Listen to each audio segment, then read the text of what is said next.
Welcome to some new r/malicious compliance stories, where people complied to the letter, but not the spirit of a request. I hope you had a great day. The first story is called Signer Name. This took place years ago when I was in college. I would go to the gym every day back then. At the entrance there was a desk with a sign-in sheet and a staff member there to check your student ID. Now, most of these people were minimum wage students at the school manning the desk, so no one really cared if you checked in or had your student ID. I got into the habit of simply walking in and saying hi as I passed the front desk and starting my workout routine. Until one day, a Karen type got angry because I didn't sign in. "Get back here and sign in." "What? Come back and sign in. You can't enter without signing a name."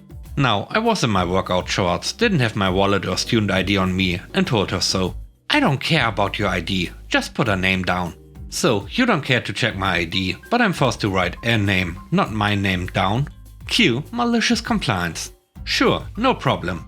That was the day Miles Davis came to work out. Each day following, I wrote a different celebrity name. No one ever asked for ID. Aside from that one day and lady, no one even looked at what I was writing for a name. So it continued. It became a game for me to see how long I could go unnoticed. I'm a huge Star Trek fan, so every single member of multiple series casts has visited. Then I got bolder. I was every president and every movie star I could think of.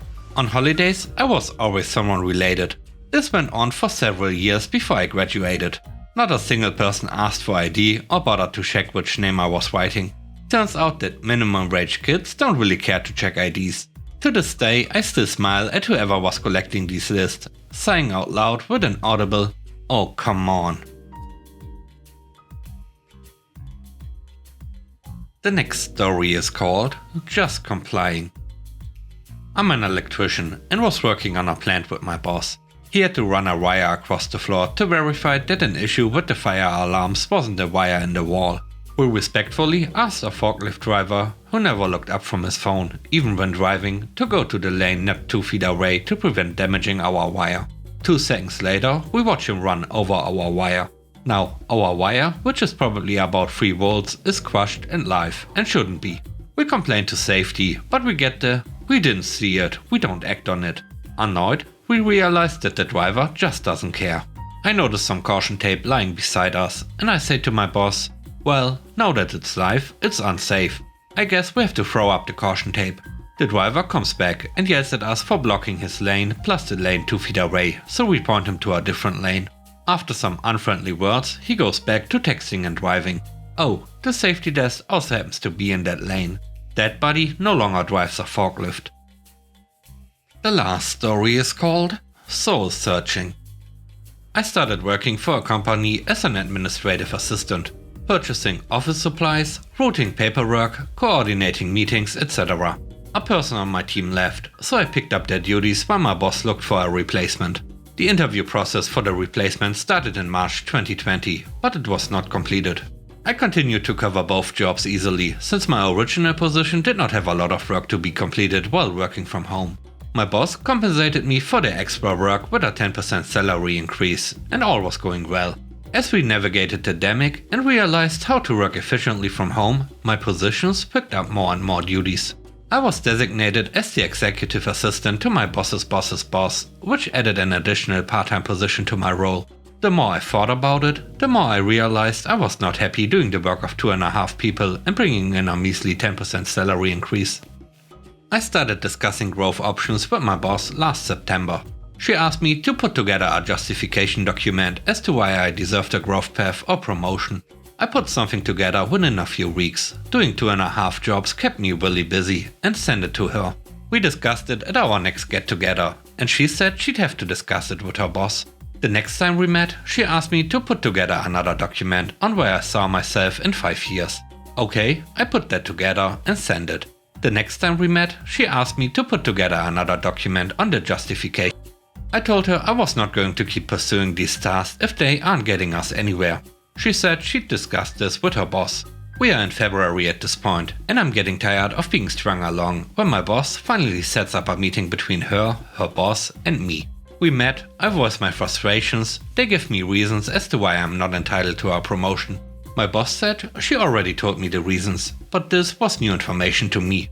And then they encouraged me to do some soul searching. I started soul searching. Am I really happy in this role? No. Do I feel supported by my boss or upper management? No. Why do I want to stay here if I know I'm not going anywhere career-wise? Beats me. I start applying to different jobs, within the company and externally as well. I'm still working towards a promotion in my current position, but I can't get my boss to give me any timelines or solid processes to follow. We are now into April and have gotten nowhere. She is now asking me to look into different options other than a promotion, which is not what I wanted. The promotion would allow me career growth options in my current positions. Pursuing the other path led nowhere. I interviewed for a position internally under a different supervisor. While I wait to hear back on that interview, I have concluded that I am no longer interested in the promotion. It was now May and we were still at square one. My boss sets up a meeting with HR to discuss what needs to be done for a promotion, which I feel like should have been done in September when we started this whole process. My boss made a comment that she never knew the process fully and wanted to follow all the rules. Great, we've been wasting my time for the last 9 months. Fantastic. Finally some good news for me. I got the job. As soon as I knew I had the job, I told my supervisor I was resigning. She was dumbfounded. She made comments about how we could have moved past the problems we faced. We were working towards a promotion, blah blah blah. I don't care. Everybody who interacted with my supervisor during my 2 weeks notice said she was grouchy and didn't want to talk about my departure. She now had to figure out how to complete my 2.5 duties while finding my replacement.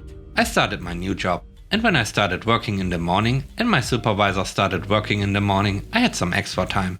I was going to finish up some things. My new boss was super accommodating with that plan.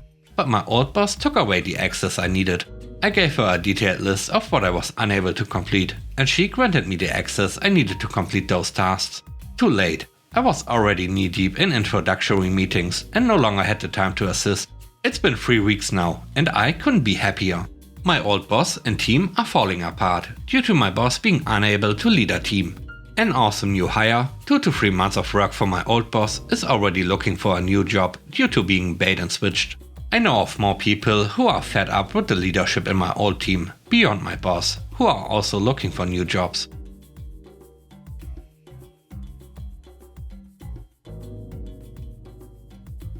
And with that, we end today's video.